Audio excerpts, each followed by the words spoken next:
You are listening to the Motherhood Unstressed podcast, and I'm your host, Liz Carlisle. And I'm particularly impressed that you're tuning into this episode because it is a topic that is pretty heavy and dark.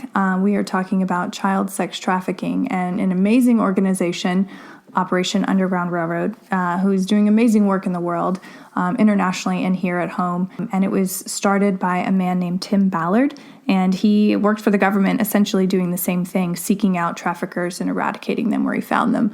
And he decided that he needed to take it up a level and start a nonprofit to support these law enforcement agencies all over the world. And so that's what he's been doing.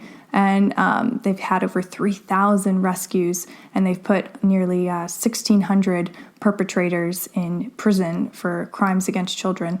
And I wanted to do a show like this because when I came across the work, I just realized how ubiquitous it was. And I wanted to be a light bearer and to spread light, to spread awareness, and to empower you, the listener, to know what to look for in your own communities, because it is happening in every single community in the world. And so I think by sharing the knowledge here, I'm speaking with Jani. She's the director of outreach. She gives incredible tools on things to look for in your own community, tools to educate yourself. They have a free training on their website, so you can go and take that training so that you know what to look for, and that you can protect your own children from trafficking. Because a lot of times in the U.S., it's not like people are being kidnapped. They're actually being trafficked, and then they go home at night. And so to understand what's really going on, to understand the dynamics, you not only protect children that you don't know, you can be in a position to protect your own children. And so this episode really fired me up. I want it to fire you up as well. If it does, please share it with at least one friend. Get the word out, get the message out. Don't be afraid to talk about ugly stuff, because when you talk about it and you know about it, you can actually fight it and stop it. And so that's my mission here today, and I hope that it becomes yours as well. Enjoy the episode. Welcome to the show. I'm so excited you're here, so excited to talk about this incredible organization, what you're doing in the world. So welcome. Thank you. I'm excited to be here. Yeah, so jumping right in, talk to us about the genesis of Operation Underground Railroad. When did it start? How did it start? Give us the origin story. Yeah, so our founder, Tim Ballard, used to work for Homeland Security in the Sex Crime Task Force, basically doing kind of similar to what we do as a nonprofit, and that was in December of 2013. And through his work, he realized that there was more that could be done to support what's already being done through law enforcement and government agencies by leaving and starting a nonprofit that heavily supports them in rescuing children that are being trafficked. So he had the courage right before his pension was about to, he was about to receive a pension, and there were so many risks that he took, but he just knew it was so important, and he gathered some of his closest friends at the time and said, we need to do this. And I, crazily and surprisingly, started what is now known as Operation Underground Railroad. And what we do is we heavily support law enforcement and government agencies and finding children that are being trafficked and then putting them on a path to recovery through aftercare, through well-vetted aftercare facilities that our aftercare directors goes in and vets and supports. Wow, I would imagine too, it's kind of a tricky relationship to build, with law enforcement, with government agencies. How does a nonprofit massage those relationships so that you truly are working together and no one's stepping on anyone else's toes or interfering with their investigation? How does that even work? Right. I think a lot of it comes through trust and building relationships, letting them know that we're truly here not to take over what they're already doing. We already understand the limitations that are placed on them as an agency, whether that's funding or resources or whatever. We understand, especially those that work in operations understand those limitations, and we're here to just but to support them in what they're already doing. We're not here to take over. We understand our role. We understand our purpose. And we want to make sure that we allow them to continue doing what they do so well. And we do that, through support. I think that's the best way where we're not stepping on toes is everybody understands their roles. And through relationships, we create that collaboration. So what would be an example of the support that your organization gives? What do you do specifically? Yeah. So we don't go into detail on it specifically what we do just because of the high sensitivity of how we support, but I can tell you in general terms. So how we would, what it might look like is we are invited in. We never want to impose. We never want to throw our agenda on anybody. We don't have an agenda. We want to be invited in. So if a local law enforcement who is dedicated to fighting human trafficking but has a bandwidth issue or maybe a resource issue or a funding issue, our director of operations sits down with them and says, what are your holes? What can we do to support? So for some, it literally may be, we just don't have the funding to fight this. And maybe they need more manpower. And so maybe we help them provide manpower or funding for something specific. Another is through training. Maybe they're saying, we know this is a problem in our area, but we don't know enough about it. Human trafficking is something that's been talked about, but not really. It's something that is finally a light is being shed on it. And so a lot of agencies are like, we know it's here, but we don't know what to look for or what to do. And so we come in and we'll provide training for them specifically for their area that will help them feel empowered to combat this in their own area. It could look like specific equipment. Maybe they have the resources as far as manpower, but they don't have the equipment to tackle this in the best way possible. So we could do that through a great example is we have labs, mobile forensic labs that that through awesome donors we're able to provide for a law enforcement agency. Another is we've done canine dogs that go in and sniff microchips or things where maybe child pornography is placed on them, and providing those resource dogs for them. So there's a variety of ways, and those are very general terms, but a variety of ways that we can support law enforcement and government agencies to fight this. That's amazing. And I take from just doing the research I did for this episode is you guys are all over the world. I mean, you're tackling this on every continent, it seems like. Is there one area of the world that you're spending more time in? Is there one area of the world that needs help the most, or is it just everywhere? Human trafficking literally is everywhere. In every neighborhood, in every city. Obviously, we want to be as many places as we can be. We're in 24 countries and I believe 24 domestic states right now, and want to continue to expand. It's everywhere. It really is everywhere. There are areas that may be more highly concentrated. Southeast Asia is a really good example, and we spend a lot of time there.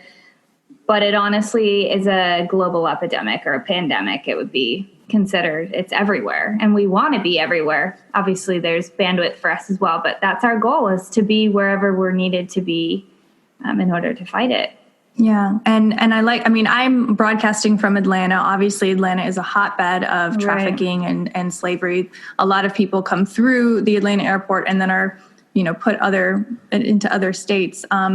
For the listener, is there something that we can look for just in our own communities that would give us a tip off that something's not right? This could be an issue, because from what it sounds like, it's everywhere, and people are just going about their daily business with no clue that this is even happening. So what can someone look for? Yeah, I remember when I was first introduced to human trafficking, I had been working at a rape crisis and domestic violence shelter, and someone introduced it to me and I didn't know what it was. And I feel really bad now because I realized some of those people that we had worked with were being trafficked, and I just didn't even know what that term meant. And so one of the best things that anybody can do is to take just a very basic human trafficking training. it's to look and to identify that it is happening everywhere and that traffickers target vulnerable populations. So thinking about what that looks like. One of the best advices that I was given when I first started to come to understand human trafficking was to trust your gut.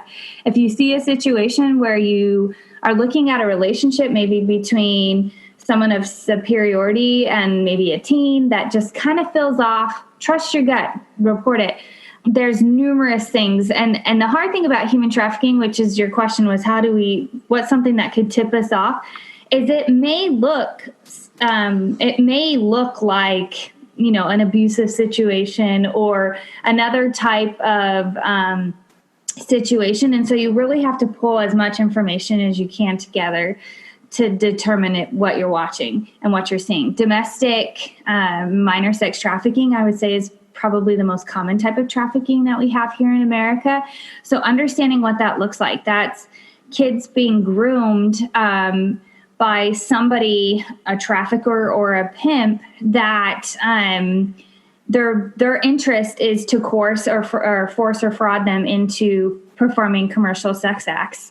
That is the most common type of trafficking that we see in America. And how does that look? It literally could look like a teenager sitting at a park who's lonely and whose family is going through a situation that's hard and she feels lonely, and someone comes up to her and becomes and starts to really understand her and groom her and wants to be her friend and wants to get to know her, and he's going to make her feel like $1 million, and he's going to provide her with things, and he's going to be her prince, and or make her feel whole or complete again.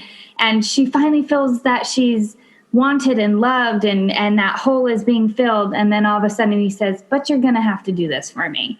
And then she's caught in this situation of slavery, really. And so teaching our youth and looking for vulnerable youth that may be prey to a trafficker. They know what they're doing. They understand. I would say that's the most common type that happens here.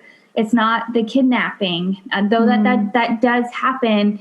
It's not the most common type. The most common type is a boyfriend figure or a superior figure taking control and advantage of a vulnerable individual, whether that's a youth or an adult. Right. And so I like that you mentioned it was usually vulnerable populations. That could mean, immigrants. Is that what you're saying? Or just poverty? So it could literally mean, it could mean immigrants. It could mean those in poverty or uneducated. It could mean those that are lonely, like teens that, like I said, people that are lonely and looking for something. It could mean the LGBTQ community. It could mean those that are at risk of so many variety of things. So think about, I think the most, at least in my personal experience, I think the most common type is somebody that is missing something, which isn't that kind of a scary phrase, because we're all missing something, and somebody else comes in and tries to fill it. And through, grooming techniques, then gets to the point where they're in control of that person. Really, it can happen to any age, ethnic background, socioeconomic status. But it's a broken family is an individual that is needing somebody, right? And so that would put somebody in a vulnerable state. And that's why I think human trafficking can be frightening, because I think we're all broken in some way. And unless we're teaching and educating people, especially our youth and our kids, what to look for, they may not even understand that they're being trapped in this. It could be a friend at school that is involved in trafficking and pulls them in. So, yeah. And I would think too, with technology and social media, it's a lot easier for things like this to happen. Even if, someone is not in a room with someone else, they could be using images from a younger person. Does your organization consider that type of thing trafficking as well? Absolutely. Okay. Yeah. But talk to us a little bit about that. Yeah, so I think one of the best things we can do today is helping our everyone understand internet safety. There are so many situations, you'll hear it on the news all the time, where someone meets someone online and then they go find them, and then all of a sudden they go missing, right? The thing that's so interesting is that when you initially go missing, they don't necessarily identify you as a human trafficking victim, but they identify you as a missing person. But studies show that, especially like a runaway youth, within 48 hours, they're approached by a trafficker. Wow. Like, these people know what they're looking for. They understand. I mean, you've seen the huge crisis of, exploitation, child exploitation online, where somebody threatens them, if you don't do this for me, provide a picture for me, then X, Y, and Z is going to happen. And then we have that whole situation where kids are being exploited that way. And so those are all things that traffickers and groomers understand that lead to something bigger, that lead to this horrific modern day slavery, right? Where these people don't feel like they're in control of their lives, and they're being threatened for the purposes of whatever the trafficker wants them for. So internet safety is crucial, like social media, parents understanding the dangers of it, and understanding the risk. I think one of our articles on our blog, Tim Ballard basically says, you hand your child a smartphone, you're handing them a perpetrator.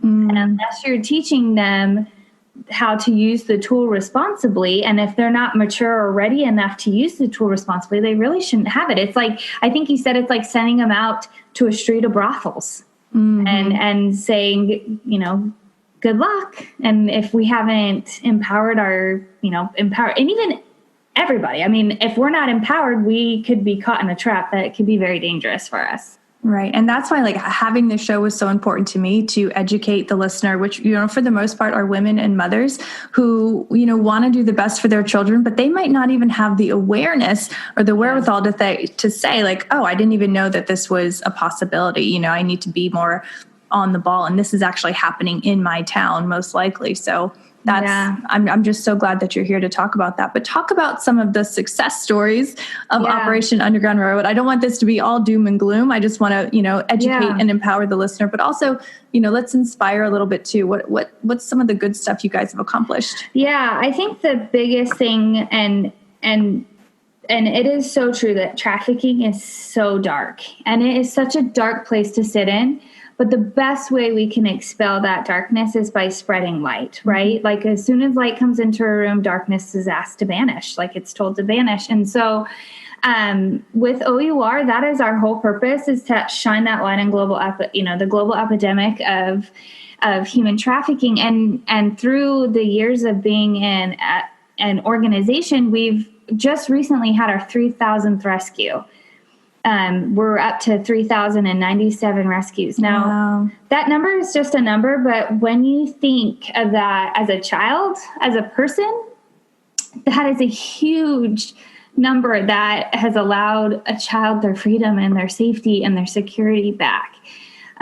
So that is something that can be celebrated. And imagine it's just not that one person that you're rescuing. Imagine rescuing one child, the effect that has on generations to come, and also their family or people that know them as well. So that's something huge to be celebrated. And that comes from shining the light. That comes from everybody that's taking a stand against trafficking. That, as an organization, it came from all of our supporters and donors and people that are talking and educating themselves about it. The other thing is, I think we've had about 1,600 perpetrators behind arrests that have happened behind bars. Now, and the number of victims for one perpetrator, I can't remember the exact number, but it's astronomical. Yeah, those that they hurt and harm. So getting one person behind bars isn't just one arrest. That's 100 to 200 children that are going to be saved from exploitation. And so that's another thing to be celebrated, is that these people that are harming children and harming our youth and even adults are being put away so they can't do that anymore. And that, again, comes from those collaborations with law enforcement and government agencies, because we can't do that. We don't have the jurisdiction to do that, but we have the support to do that. And that's another thing to be celebrated. And again, when you just think of that the child as an individual, I think that's our biggest thing we can celebrate is the gift of freedom. I can't think of anything greater. Yeah. And I think that it's crucial too that you do that processing as well with vetted organizations who are helping them transition back and heal and process what they've been through. Because I mean, you talk about PTSD. I mean, they must be suffering from that. I can't. I mean,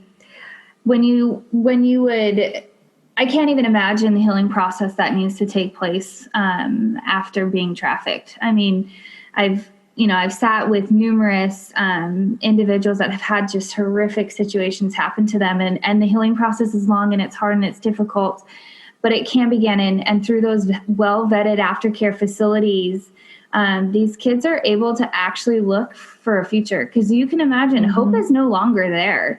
After you're being abused continually, that hope leaves. And imagine their thought process of what humankind is like. But through loving and kind and generous people that run these aftercare facilities, that light of hope is ignited, and then they start believing in themselves again, and then they start realizing I can make my own future. And so that aftercare process is absolutely essential for them and for all of us. It's crucial to get them back on the road to recovery, which, as you said, is probably so difficult and so hard. But our aftercare director does a really good job at making those kids feel loved and valued and important, and their true identity, who they really are. That's amazing. I love it. So if there were one great takeaway that you would want to leave the listener with today, what would that be? I think the biggest takeaway that I have for people is that we all have a moral responsibility to do something about fighting human trafficking, because it affects everybody. And that can look like so many different things. There's so many wonderful, great causes out there that I'm not pulling from any of them, because we're all needed in all of those things. But we can all do something in our own sphere of influence and in our own power and ability, whether that's just becoming educated ourselves, right? Like learning, like we have a training online that takes an hour. Just take the online training, learn about what it looks like and what you can do if you find out about it or you see it. Another thing, if you feel compelled to donate towards causes like Operation Underground Railroad that actually are in the trenches fighting for these children. 40% of our rescue operations are funded by people that give $5 or more a month. And we call those our abolitionist club. I recently saw the movie Harriet that came out, and I just want to say, like, there's a scene where you walk in, Harriet Tubman walks in, and there's a circle of men and women and people of all ages and colors and different socioeconomic status. And they're there and they're like, this is the Underground Railroad. And I can't imagine, at the time, they probably didn't think they were doing anything significant, but these people were saving lives. And I just hope that so many of us are sitting in that circle in our own way, right? In our own ability and power. So educating ourselves, donating if that's what you feel inspired to do, raising awareness. Something as simple as sharing our content online might spark somebody that may have a family or a friend or someone that they know that is that might be facing this. Sharing our content. Another thing would just be not being afraid to talk about it, not being afraid to have those difficult conversations, especially with those that you love. Talk about the risks and the dangers. It is a dark topic. Nobody wants to sit in darkness, but as you talk about it, you are empowering others and yourself. You don't have to live in fear when you're talking about it. A really great way that we have coming up is the National Day of Giving on Giving Tuesday, December 3rd. We have an incredible item, and I can't tell you what it is, but an incredible item that's coming out that I'm really excited about. That's a great way that you can support O.U.R by purchasing that item. It's only available for 24 hours, and I'm so excited to see it and to receive it. And it's going to be something so special, and it shares stories of those that are anyways, I can't say much more, but that would be it's going to be awesome. Yeah, it's going to be awesome, but that would be a really great way. But digging deep inside yourself to determine what can I do? Because everyone can do something. Everyone, little kids, we have little kids do fundraisers and awareness events for us all the time. Everybody can do something, but it comes down to you asking yourself, what is my role in this? Where do I stand? What can I do? Are you going to be one among the abolitionists that are, fighting for the freedom of other people? What can they do? Wow. This was such an incredible conversation. Before we, round it out, how can everyone find your organization, contact you, take the online training? Tell us all the things. Yeah. So our website is www.O.U.R rescue.org. On there's a place that says join the fight. And like I said, there's a numerous list of all sorts of ways that people can get involved. Starting campaigns, the live training is the training right there. Online training is on that Join the Fight. You can follow us on every type of social platform. It's at O.U.R. I think it's at O.U.R Rescue. Yeah, at O.U.R Rescue. You can find us on all different various forms of social media. But yeah, that Join the Fight section is going to be a great place to start. I love it. Thank you so much. Thank you for the work that you are doing individually and as a whole through this organization. I literally had chills throughout the whole interview because I fully believe and want to help in my own way. And the listener I know feels the same way. So thank you for sharing your light and thank you for spreading the light in the world with the work that you do. Thank you for having me. You have been listening to the Motherhood Unstressed podcast, and I'm your host, Liz Carlisle. If you found any kind of value out of this conversation today, please share us on your Instagram stories, tag us at Motherhood Unstressed, and hit those 5 stars. It literally takes 5 seconds to do that, and you will feel so good for giving back to the show if we have given anything to you. Have a great week. Love you guys.